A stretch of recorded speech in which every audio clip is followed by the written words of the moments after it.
চালাকি করিস না। এই গত পরশুদিনও চরমনাই বলে আসছি, আওয়ামী লীগ গেছে গেছে কই আল্লাহ ফাইস না, শিক্ষা নে, জুলুম করলে তোর পতন অনিবার্য হয়ে যাবে। ওলামায়ে কেরাম এই জাতিকে নিয়ে যেই পরিমাণ ভাবনা ভাবে পৃথিবীর আর কেউ ভাবে না। সবাই দল নিয়ে ভাবে, আমার দল বড় করব, নেতা বড় করব, আমার দলে লোক বাড়াবো। কিন্তু উলামায়ে কেরাম নিজের ছেলে নিয়ে ভাবে না, সন্তান নিয়ে ভাবে না, স্ত্রী নিয়ে ভাবে না, উম্মত নিয়ে ভাবে। এ কারণেই তো মাজায় পাগড়ি বাইদা ছাত্র জনতার বৈষম্য বিরোধী আন্দোলনে ছাত্র শিক্ষক উলামায়ে কেরাম মাঠে নেমেছে, ক্ষমতায় বসার জন্য না, এই জাতিকে জুলুম থেকে বাঁচাবার জন্য। हकीकत से तो दुनिया बेखबर है, दुनिया की नुमाइश पर नजर है, नमी गोयम के आज दुनिया जुदा बाश, बाहर कारे के बाशी बा खुदाबाश।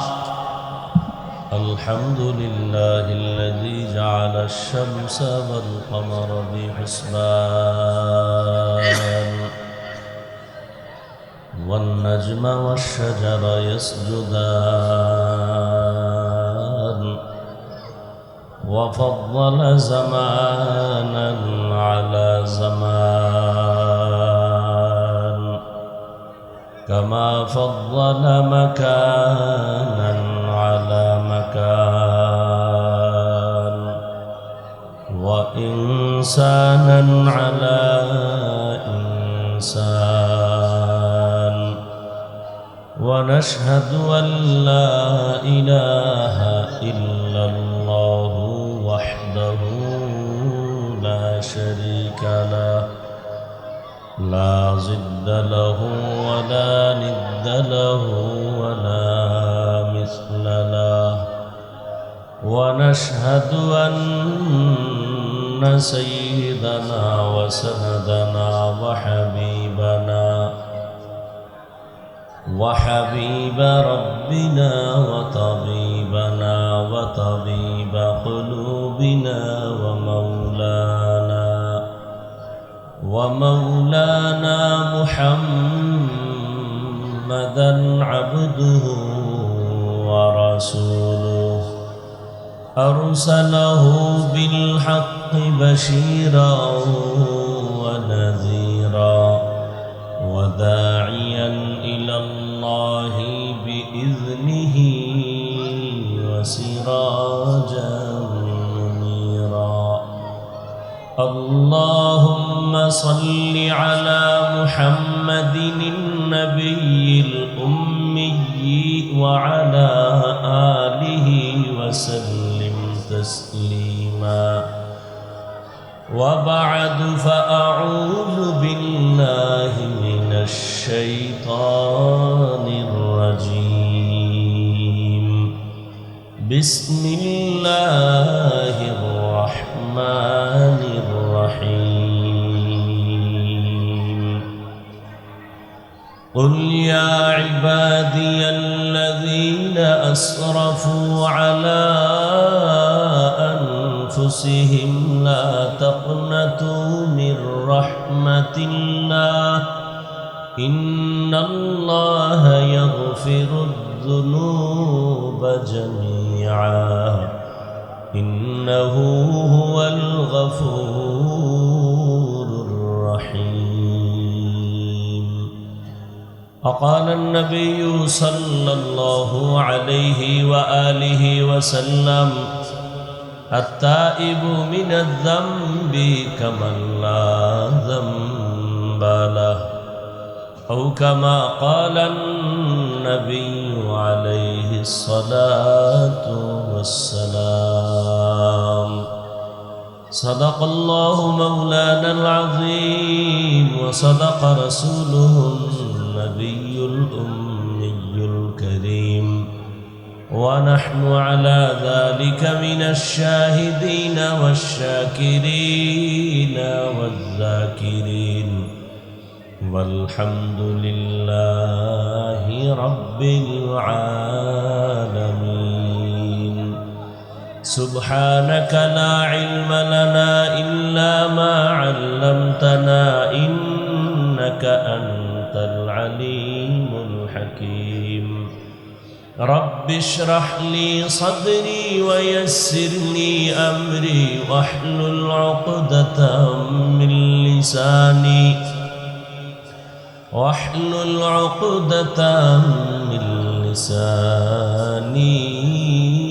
يفقه قولي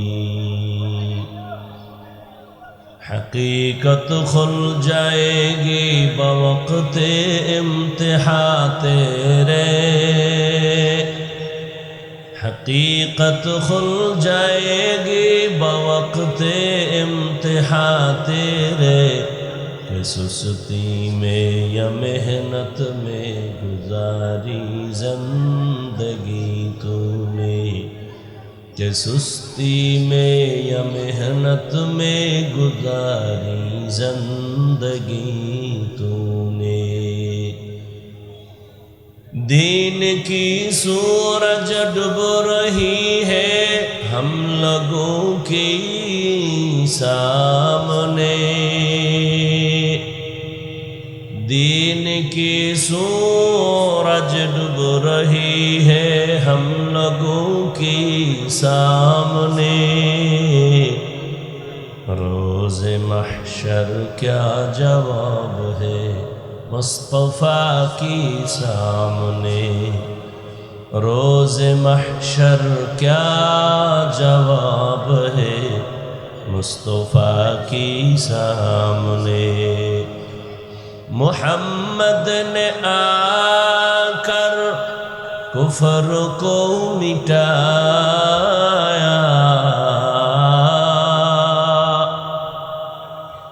محمد نے آ کر کفر کو مٹایا کفر کو مٹا کر صداقت بتایا کفر کو مٹا کر صداقت بتایا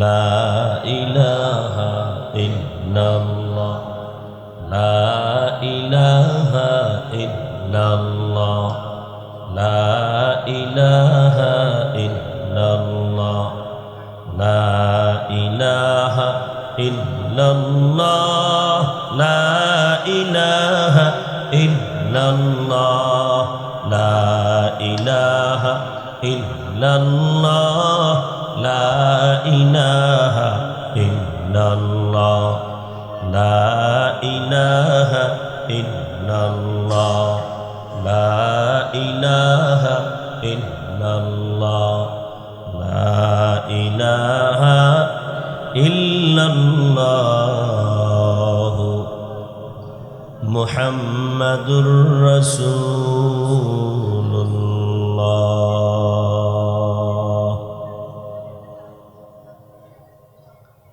খিদমাতুল কোরআন আদর্শ মাদ্রাসা কর্তৃক আয়োজিত ব্যবসায়ীদের সার্বিক সহযোগিতায় আজকের এই বার্ষিক ওয়াজ ও দোয়া মাহফিল 30 নভেম্বর 2024 মহতি এ মাহফিলে উপস্থিত মোহতারাম সম্মানিত সভাপতি মাওলানা আনোয়ার জাফরি দামাত বারাকাতুহুম প্রধান মেহমান আল্লামা মুফতি কামাল উদ্দিন শিহাব কাসেমি দামাত বারাকাতুহুম হযরত উলামায়ে কেরাম অত্র অঞ্চলের বিভিন্ন স্থান থেকে আগত আল্লাহ পাকের আশিকিন জাকিরিন শাকিরিন মুহিব্বিন মুরব্বিয়ান এজাম কলিজার টুকরা আমার সমবয়সী যুবক বন্ধুগণ স্নেহের ছোট ভাই পর্দার আড়ালে মাইকের আওয়াজ শ্রবণরতা সম্মানিতা মা ও বোনেরা আল্লাহ পাকের দরবারে শুকর যে আল্লাহ পাক আমাদেরকে সুস্থ রেখেছেন এবং পৃথিবীর শ্রেষ্ঠ মজলিস উলামায়ে আহলে হকের মজলিস গুনাহ মাফের মজলিসে আশা ও বসার তৌফিক দান করেছেন। নিয়ামতের শুকর আদায়ার্থে ইমানের আওয়াজকে উঁচু করে এক আওয়াজে উচ্চ কণ্ঠে দিল থেকে জবান খুলে মহব্বতে পড়ি আলহামদুলিল্লাহ। দরুদ ও সালাম সৈয়দুল মুরসালিন রাহমাতুল লিল আলামিন শফিউল মুজনিবিন খাতামুন নবিয়্যিন সৈয়দুস সাকালাইন ইমামুল মুরসালিন শফিয়ে আযম রাসূল আকরাম রহমতে আলম নবিয়ুল আরব আল আজম হযরত মুহাম্মদুর রাসূলুল্লাহ। সবাই পড়েন সাল্লাল্লাহু। বেশি বেশি দরুদের আমল করেন। দরুদের আমল জীবনের জন্য অনেক বড় একটা পুঁজি। যদিও সময় কম, কিন্তু পাওয়ার অনেক বেশি। আল্লাহর আদালতে কি নিয়ে দাঁড়াবেন? জীবনে এমন কোনো আমল তো নাই যেটা আল্লাহর জন্যই করেছেন। সব আমল যা করি, করি না তো করি না, টুকটাক যা করি তাও ভেজালে ভরা। অতএব আল্লাহর কাছে একনিষ্ঠতার সাথেই দরুদের আমলটা করেন। অন্তত কমপক্ষে 300 বার দরুদ পড়েন প্রতিদিন। ঘুমের আগে বিছানায় বসে ওযু সহকারে, সময় বেশি থাকলে দরুদ নামাজ একটা পড়েন, কম থাকলে এই সংক্ষিপ্ত দরুদ পরে ঘুমায় যান। ডান কাতে কিবলার দিকে চেহারা ঘুরাইয়া লাগাতারে আমল যদি করতে পারেন, ইনশাআল্লাহ ঘুমের মধ্যে রসুলের সাথে মোলাকাত হয়ে যায়। এটার উপরে একটা ত্রেপাল দেওয়া যাইত না? কেরাম আপনাদের সামনে কোরআন সুন্নাহ ভিত্তিক আলোচনা রেখেছেন। আপনাদের প্রিয় ব্যক্তি মাওলানা হেদায়েতুল্লাহ আজাদি সাহেব, আমার প্রিয় ভাই জসিমউদ্দিন আল হাবিবি সাহেব সহ অনেক উলামায়ে কেরাম। আমার পরে আর কেউ আছে? এই তোমরা কথা বলো কেন বাবা, বলো তো। মানুষ ভালো হইতে বহু সময় লাগে, কপাল করতে 1 সেকেন্ড লাগে না। কষ্ট করে আসছো, মহব্বতে আসছো, সওয়াবের আশায়। নিজেরও ক্ষতি করো না, অন্যেরও ক্ষতির চেষ্টা করিও না। ইশারায় কাজ করো, কথা হবে কেন? আল্লাহ মজলিসকে কবুল করেন। আমি আপনাদের দোয়া নিতে আসছি। দোয়া আমার খুব চলার পথের এক পুঁজি। আমার এলেম নাই, আমল নাই, মোটামুটি কিছু আল্লাহর বান্দাদের দোয়া নিয়ে চলতেছি। আর দোয়া অনেক পাওয়ারই একটা শক্তি। আর দোয়া ও মুখুল ইবাদা অফি রাওয়ায়াতিন দোয়া ও হুয়াল ইবাদা। দোয়া ইবাদতের মগজ বা দোয়াটাই একটা স্বতন্ত্র ইবাদত। সংক্ষেপ 2-4টি কথা বলার নিয়তে কোরআনে হাকিমের এক আয়াতে কারিমা তিলাওয়াত করেছি। নবীজির হাদিস থেকে এক টুকরো হাদিস পড়েছি। ইখলাসুর রুহানিয়াতের সমন্বয়ে কিছু কথা আয়াত ও হাদিসের আলোকে সহি নিয়তে, সহি তরিকায়, সহি কিছু কথা বলার মতো, শুনবার মতো আমাকে আপনাদের সকলকেই আল্লাহ তৌফিক দান করেন।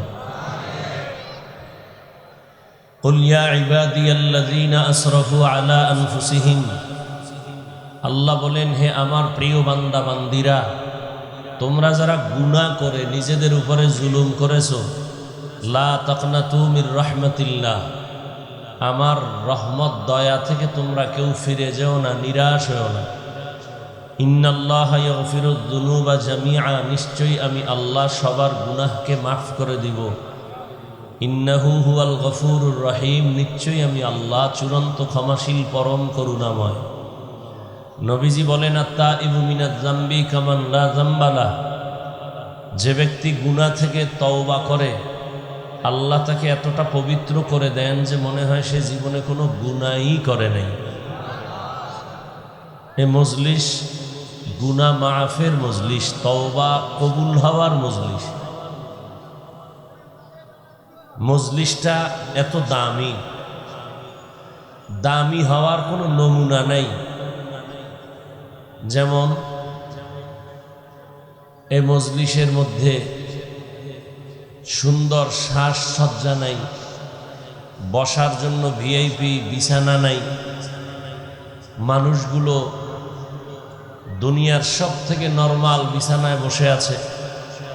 ক্লাস কোনো ভাগ নাই, কে বড় কে ছোট, কে ধনী কে গরিব, কে শিক্ষিত কে আওয়াম মূর্খ, কোনো ভেদাভেদ নাই।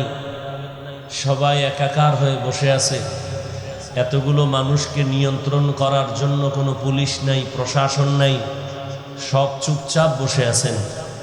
এটাই প্রমাণ এ মজলিসটা এমনি এমনি এভাবে না, এর পেছনে একটা মহাশক্তি কাজ করে। সেটা হলো ১৫০০ বছর আগের রহমতের নবীর আদর্শ সবার অন্তরে লালন করে, এজন্য এইভাবে বসা সম্ভব। আমাদেরকেই ঘুরাইয়া, আমাদেরকেই যারা আমরা এখানে আছি, আবারই যদি আমাদেরকেও কোনো একটা দুনিয়ার লাইনের অনুষ্ঠান, কোনো বিবাহের অনুষ্ঠান, আখেরাতের না, এই বিছানা দিলে আমরা বসবো না, কি? কিন্তু এখানে বসার পরে কারো অন্তরে কোনো কষ্ট নেই। আল্লাহ মজলিসকে কবুল করেন, মাদ্রাসাকে কবুল করেন, ছাত্র ওস্তাদদেরকে কবুল করেন, মুহিব্বিন মুতাআল্লিকিন যারা, সবাইকে আল্লাহ কবুল করেন, এলাকাবাসীকে আল্লাহ কবুল করেন, ব্যবসায়ী চাকরিজীবী যারা, আল্লাহ তাদেরকে হালাল পন্থায় কবুল করেন। নবীজির হাদিস পড়েছি, নবী বলেন আত্তাইবু মিনাজ যামবি কামান লা যামবা লাহ। গুনাহ থেকে যারা তওবা করে, গুনাহ করে বলে নাই, যারা গুনাহ থেকে তওবা করে তার মানে তারা গুনাহগার। হাদিসে আছে পৃথিবীর সব মানুষ অপরাধী, অন্যায় করে, আর অন্যায় করার মতো মেজাজ আল্লাহ দিয়া মানুষকে পাঠাইছেন। যে মানুষটা শুধু নেক করে, কোনো গুনাহ করে না, এটা মানুষ না। মানুষ গুনাহ করবে গুনার আকর্ষণ তৈরি করার জন্য, শুধু গুনাহ করবে এতটুকু না, গুনাহ করার প্রতি আগ্রহ তৈরি করার জন্য আল্লাহ একটা বিশাল বাহিনী বানায় দিয়েছেন, ইবলিস। ওর কাজই হলো মানুষকে গুনাহের আকর্ষণ তৈরি করবে, যেন গুনার দিকে চলে আসে, আকৃষ্ট হয়। শয়তানকে দিয়ে দিছেন। আবার এই শয়তান এক দল না, ৩ দল। জিন শয়তান, নফস শয়তান, মানুষ শয়তান। মানুষের মধ্যেও কিছু মানুষ আছে মানুষকে গুনাহের প্রতি আগ্রহ তৈরি করে, গুনাহের প্রতি আহ্বান করে। আল্লাহ পাক মানুষকেই গুনাহের আগ্রহ দিয়া পাঠাইছেন, এমনকি গুনার আগ্রহ তৈরি করার জন্য আরেক দল বাহিনী পেছনে লাগাই দিয়েছেন। কেন? বান্দা গুনাহ করলে নিজেকে ছোট মনে করবে, তওবা করবে, তখন আল্লাহ পাকের রহমান নামের, দয়া গফফার নামের সিফাত ও গুণ প্রকাশ পাবে। বান্দা আল্লাহকে বেশি বেশি ডাকবে। মানুষ বিপদে পড়লেই তো ডাকে, তো আল্লাহর বান্দা আল্লাহকে বেশি বেশি ডাকবে। এজন্য আল্লাহ পাক রব্বুল আলামিন দুনিয়াতে পাঠাইছেন। আর এটা তো পরীক্ষার হল। পরীক্ষার হল মানে একটা মুসিবতের কেন্দ্র।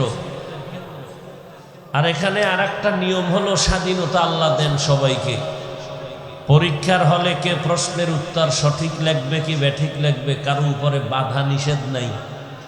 তুমি ভালো লেখো আলহামদুলিল্লাহ, খারাপ লেখো আলহামদুলিল্লাহ, ওখানে বাধা দেওয়া হবে না। তবে সময় সবার জন্য সমান, 3 ঘন্টা সময়, নকল করার কোনো সুযোগ নাই।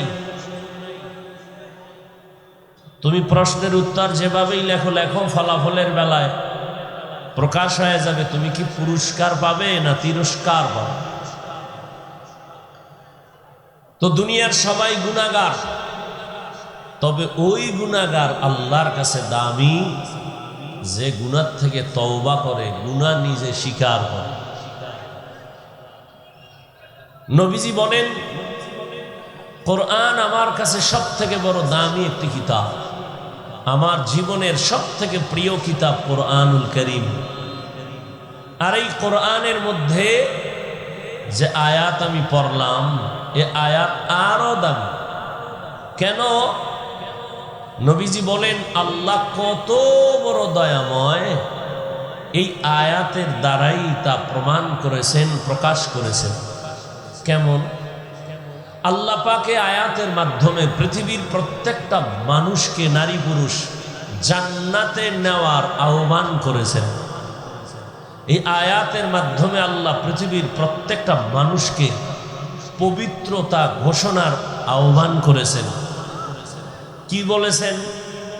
ইয়া ইবাদি, প্রথম শব্দ হে আমার প্রিয় বান্দা বান্দিরা। বান্দা শব্দ বলেছেন, বলেন নাই আমার হে মুসলমানেরা, হে মুমিনেরা। যদি মুমিন বলতেন, মুসলমান বলতেন, তো গায়েরে মুসলমান যারা ইমানদার না তারা বাদ হয়ে যেত। আল্লাহ এখানে জান্নাত দেওয়ার আহ্বান করার ক্ষেত্রে, তওবার ক্ষেত্রে একটা শব্দ ব্যবহার করেছেন, বান্দা। আরবি হলো আব্দুন।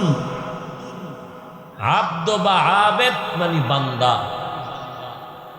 বান্দা বলে পৃথিবীর প্রত্যেকটা মানুষ এই কথার ভেতরে শামিল। পৃথিবীর সব মানুষ কার বান্দা? জবান খুলেন, আল্লাহর বান্দা। হিন্দু আল্লাহর বান্দা, ইহুদি খ্রিস্টান কার বান্দা? আচ্ছা, এখানে আরো কথা, বান্দা তো বললেনই, আমার বান্দা বললেন কেন? ইয়া ইবাদি, আমার বান্দা। আরে সবই তো আল্লাহর বান্দা, আবার আমার বান্দা বললেন কেন? বান্দা বললেই তো হইতো।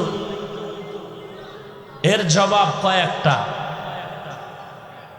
এক নাম্বার জবাব হলো, পৃথিবীর কিছু মানুষ আল্লাহর বান্দা বটে, তবে দুনিয়ার ক্ষমতা, সম্পদ সবকিছু পাইয়া আল্লাহর বান্দা কথাটা ভুলে গেছে। শুধু ভুলেই যায় নাই, বরং বিপরীত লাইনে তার গুরু আর একজনকে বানায় নিছে। যেমন বৌদ্ধ ধর্মের মানুষ মনে করে আমার আয় ব্যয় হিসাব নিকাশের মূল গুরু গৌতম। আল্লাহ বলেন না, গৌতমকেও আমি বানাইছি, তোদেরও আমি বানাইছি। হে বৌদ্ধ ধর্মের মানুষ, তোরা আমারই বান্দা, আমি তোদের মাবুদ। ইহুদিরা কি বলে? পয়গম্বর উযায়ের আলাইহিস সালাম একজন নবী, বলে তিনি আমাদের সবথেকে বড় গুরু, তিনি আমাদের আয় ব্যয়ের হিসাবদাতা, তিনি আমাদের কল্যাণ করার ক্ষমতা রাখেন। আল্লাহ বলেন, এই ইহুদি ধর্মের মানুষ, উযায়েরকে আমি বানাইছি, তোদেরকেও আমি বানাইছি, তোরা আমারই বান্দা, আমি তোদের মাবুদ। খ্রিস্টানেরা বলে, খ্রিস্টানদের মধ্যে আবার দুই দল। এক দল বলে ঈসা নবী আমাদের খোদা, ঈসা হলো আল্লাহর ছেলে, মারিয়াম ঈসার মা হলো আল্লাহর স্ত্রী। আবার একদল খ্রিস্টানদের মধ্য থেকে বলে না, ঈসা নবীর যেহেতু কোনো বাবা নাই, অতএব ঈসা হলেন যারোর সন্তান। তাহলে এখানে দুই দল। একদল অতি আবেগে করছে শিরিক, আর এক দল দুশ্মনী করতে যাইয়া কি বলছে, আল্লাহ ঈসার যেহেতু বাপ নাই, তাহলে একটা অবৈধ সন্তান। আর আবেগওয়ালারা কি বলছে, যেহেতু ঈসার বাপ নাই, আল্লাহই তার বাবা। আল্লাহর কোনো বাবা আছেন? আল্লাহ বলেন, কুল হুয়াল্লাহু আহাদ আল্লাহুস সামাদ। হে নবী, আপনি বলে দেন আমি আল্লাহ এক। আল্লাহ কয়জন? আল্লাহ যে এক, কোন দিক থেকে এক বলেন? রিজিক দেওয়ার বেলায় আল্লাহ এক না দুই? সম্মান দেওয়ার বেলায় আল্লাহ কয়জন? রিজিক দেওয়ার বেলায় আল্লাহ, হায়াত দেওয়ার বেলায় আল্লাহ এক, সুস্থ রাখার বেলায় আল্লাহ এক। জমিন ওই এক আল্লাহ, আসমানও এক আল্লাহ, রিজিকও এক আল্লাহ। ওই এক আল্লাহর দেওয়া পানি, বাতাস, সূর্যের আলো, চাঁদের আলো, জমিনের ফসল, গাছের ফল, নদীর মাছ, ওই এক আল্লাহর দেওয়া হায়াত, ওই এক আল্লাহর দেওয়া রিজিক খাইয়া সেজদা তো ওই এক আল্লাহরই দিবি। বট গাছে কেন, মাজারে কেন? মাজারে যদি সিজদা দিলে লাভ মনে করো, প্রথম সিজদা পৃথিবীর শ্রেষ্ঠ মাজার মদিনার নবীর মাজারে দাও। মদিনার নবীর মাজার থেকে দামি মাজারের নাম কি?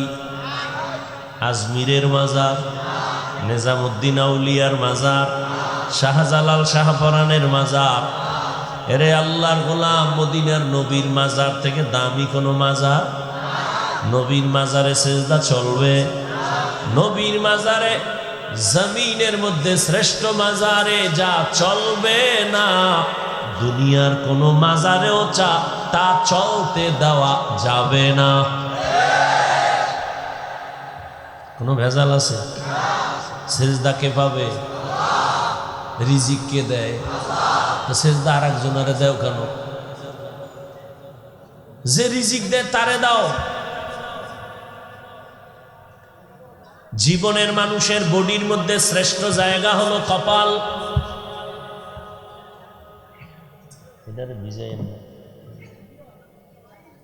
পুরা বডির মধ্যে শ্রেষ্ঠ সম্মানের জায়গা কি? কপাল। এই বান্দা, তোর জীবনের সব ব্যবহার সবাইকে দিবি, কিন্তু কপালটা কাউকে দিবি না। এটা আমার জন্য খাস।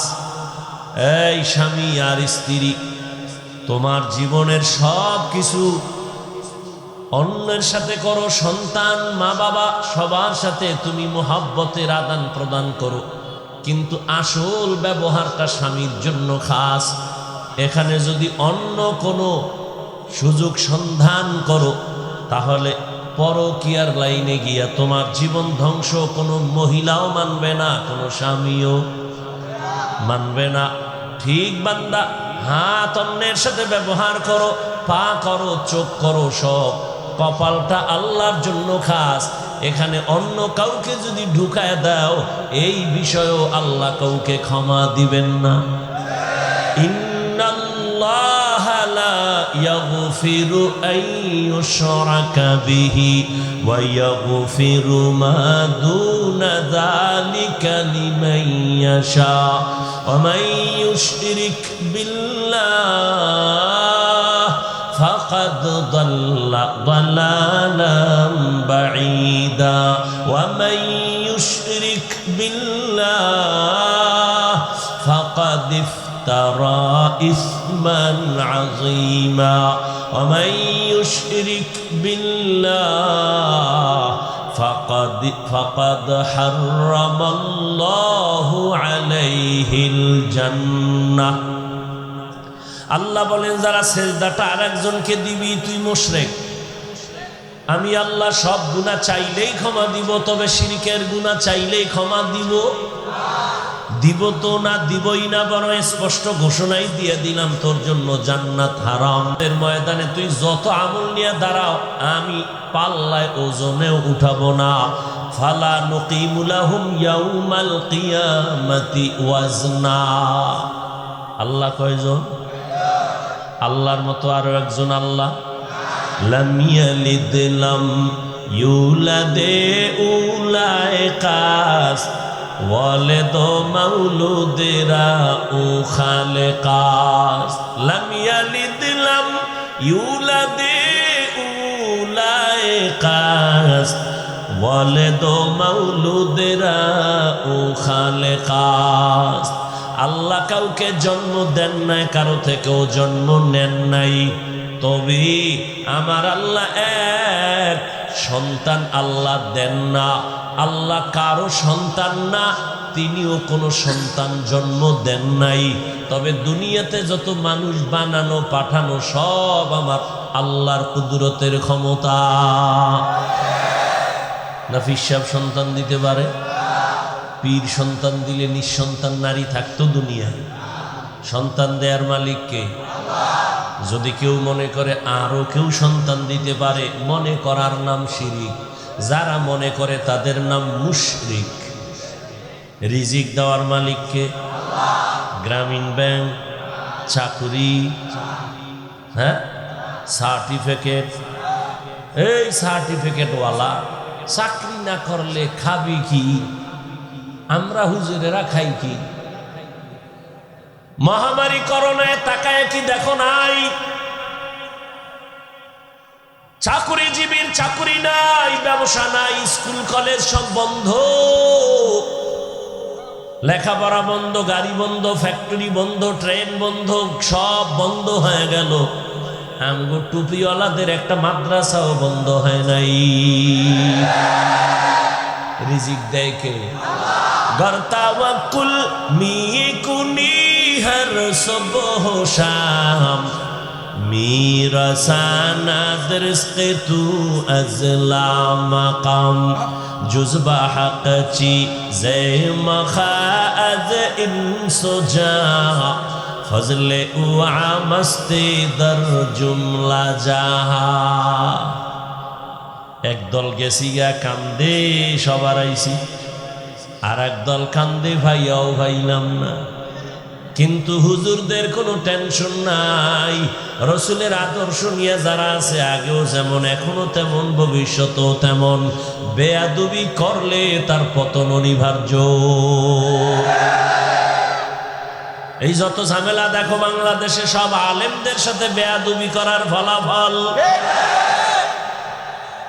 ভালো করে বুঝুরে মুমিন, চেয়ারম্যানের চেয়ারের মেয়াদ শেষ, আর আমগো হুজুর গো চেয়ারের মেয়াদি নেই, আবার শেষ কি?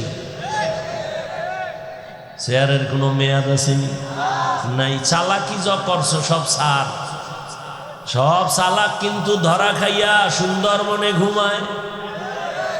চালাকি করিস না।